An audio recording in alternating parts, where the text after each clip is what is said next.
तो चलिए सबसे पहले और सबसे जरूरी काम करते हैं, बॉट का कनेक्शन सिक्योर करना।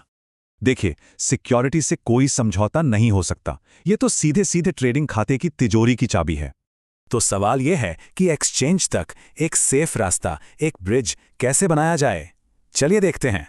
इसे ऐसे समझिए, एपीआई वो सेफ ब्रिज है जो बॉट को डेल्टा एक्सचेंज से बात करने देता है।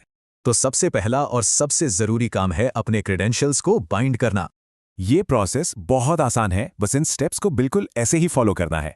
बाइंडिंग के बाद फौरन चेक करें कि अकाउंट बैलेंस सही दिख रहा है या नहीं। ये कंफर्मेशन है। अब जब ब्रिज बन गया है तो दीवारों को और मजबूत करने का टाइम है। देखते हैं कैसे। अकाउंट प्रोटेक्शन की ये 3 मेन पिलर्स हैं। चलिए एक एक करके समझते हैं।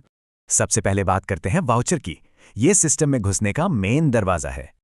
और अगर कस्टम पासवर्ड बना रहे हैं तो इन जरूरी शर्तों को पूरा करना होगा। अगला है आईपी वाइट लिस्टिंग। इससे सिर्फ बॉट का सर्वर ही अकाउंट को एक्सेस कर पाएगा। यहां एक बात ध्यान में रखनी होगी, ये सर्वर आईपी फिक्स नहीं है, ये बदलता रहता है। सिस्टम इसी सर्विस का इस्तेमाल करके अपना करंट पब्लिक आईपी एड्रेस पता लगाता है। मतलब वाइट लिस्ट करने से पहले हमेशा बॉट के डैशबोर्ड पर करंट आईपी जरूर देख लें। ठीक है, अब आते हैं सबसे जरूरी ऑपरेशनल रूल पर। यह जानना बहुत ही ज्यादा क्रिटिकल है। ये ऑफिशियल वार्निंग है। लॉग आउट करने का मतलब है बॉट का ट्रेड से कंट्रोल खो देना। बिल्कुल साफ साफ समझिए, लॉग आउट करते ही स्टॉप लॉस और टेक प्रॉफिट का ऑटोमेशन बंद हो जाएगा। इस स्लाइड में फर्क साफ है। लॉग इन है तो बॉट कंट्रोल में है, लॉग आउट हुए तो नहीं।